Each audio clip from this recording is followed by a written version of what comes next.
Здравствуйте, уважаемые зрители! Предлагаем вашему вниманию анонс четверговой толстушки Якутии. Впервые за много лет сразу 3 спортсмена из Якутии стали участниками Олимпиады. Впервые за всю современную историю сразу 2 наших земляка в условиях жесточайшей конкуренции сумели попасть в олимпийскую сборную России.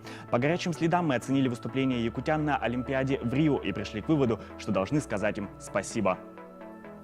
Правительство Якутии делает все возможное, чтобы через 3 года на земельных участках, выделенных многодетным семьям, появились дороги, свет и вода.